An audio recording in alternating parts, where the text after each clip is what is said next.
Հարգարժան ղեկավար, այսօր մենք ըստ էության արձանագրում ենք մեր երկրի իրավապահ համակարգի, դատական համակարգի վախճանը, որովհետև Մարդու իրավունքների Եվրոպական դատարանի սեպտեմբերի 18-ի որոշումը, վճիռը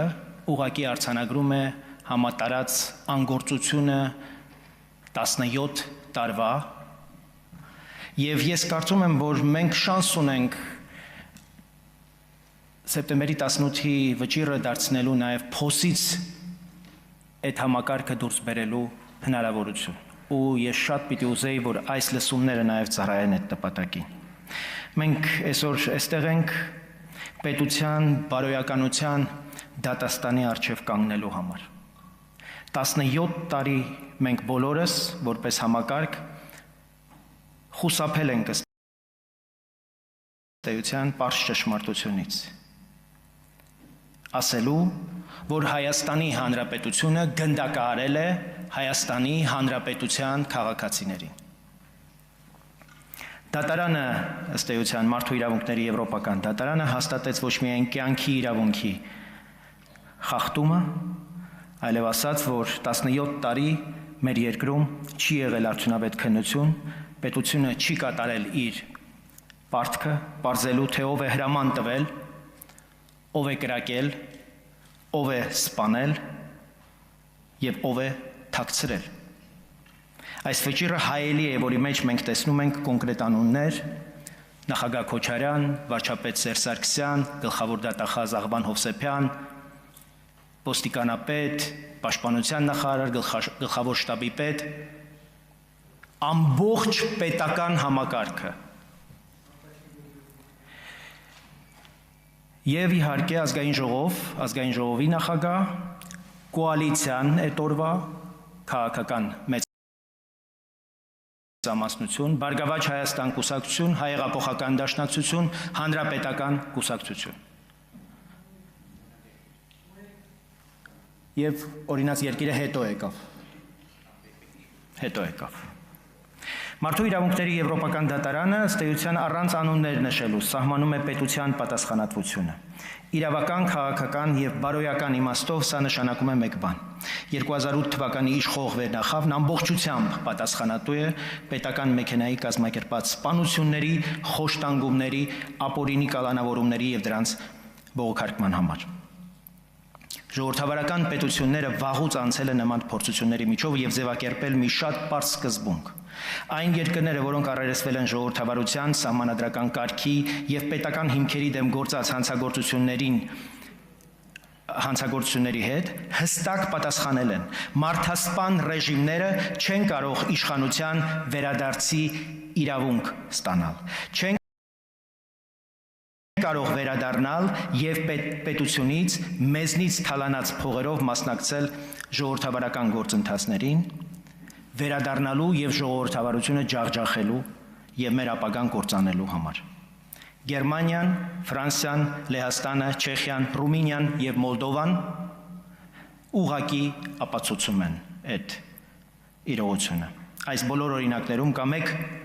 նույնական տրամաբանություն։ Պետությունները հստակ անուններ են տալիս ժողովրդավարության եւ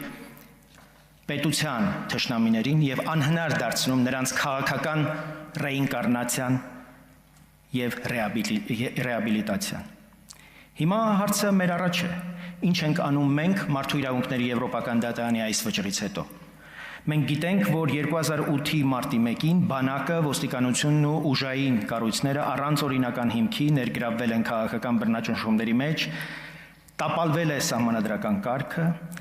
ազգային ժողովը հետին թվով քվեարկել է այդ հակասահմանադրական որոշումների օգտին, դատախազությունը, դատարանները տարիներ շարունակ փակել կամ քողարկել են գործերը։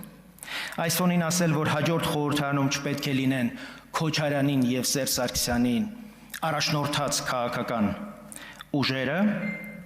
իհարկե ճիշտ է եւ մենք աջակցում ենք այդ հայտարարությունը, բայց իրավաքաղաքական առումով չափազանց անբավարար ենք համարում։ Դրան պիտի հաջորդեն կոնկրետ գործողություններ եւ այս քաղաքական մարմինը պիտի զբաղվի առաջին հերթին դրանով։ Եթե դա չի ամրագրվում օրենքով, եթե մենք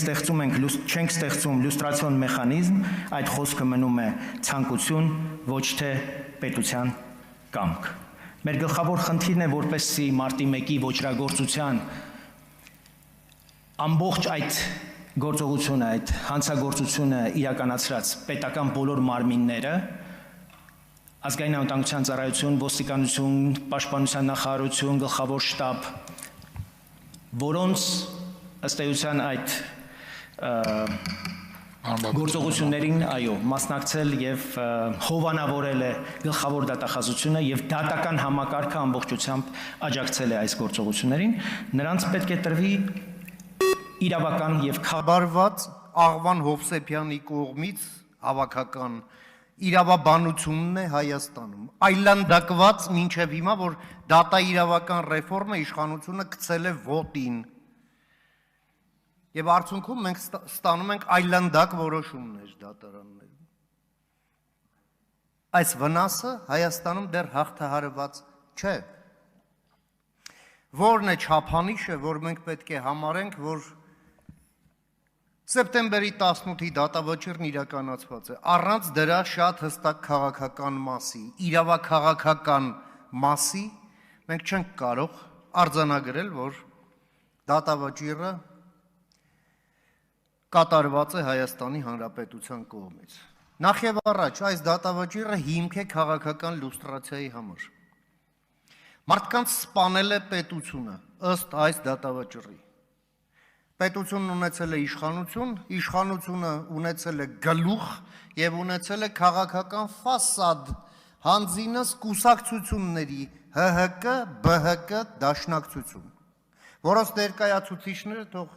ներող լինեն ներկաները, ահա այստեղ նստած իշխանությունը իրենց կոչում է մեր հարգելի ընդդիմադիր գործընկերներ, 4 բառն էլ սուտ է,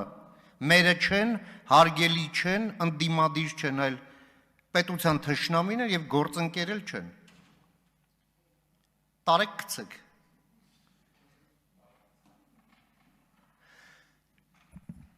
Անհրաժեշտ է, այ օրենք է անհրաժեշտ եւ այդ կուսակցությունները պետք է լուծարվեն։ Ի վերջո դրանով անցել են իսպանացիները, երբ ձերբազատվել են Ֆրանկոյի բռնապետությունից, պորտուգալացիները Սալազարից, հա, Լեհաստանը եւ Բալթյան երկրները կոմունիստական բռնապետությունից։ Հայաստանն այնպես չի, որ նրանք ժողովրդավարությունից բան չեն հասկանում, իսկ ստեղ մեզ բացատրում են, թե չէ դե կարող է ժողովրդավարական չի, այսպես չի, այնպես չի, օրակարգում նման հարց չունենք։ Ոչ, մենք ռումբի վրա ենք նստած մինչև հիմա եւ հենց ձեր ընդդիմադիր սիրելի գործընկերներն են ձեզ ռմբակոծում, մեր ներվերն էլ քայքայում ամեն օր։ Էլ չեմ ասում, քանի հատ տերորիստական խումբ է բռնվել ստեղ, որ գալիս է իրենց սիրելի երկրից, չէ՞, որի հետ միութենական պետության մեջ մտնելու հարցը պատրաստ են քննարկելու։ Խնդրեմ, սենց քաղաքականություն չի լինում։ Դրա համար էլ այո, նրանք մարդ են սպանել եւ պատրաստ են մարդ սպանելու, եթե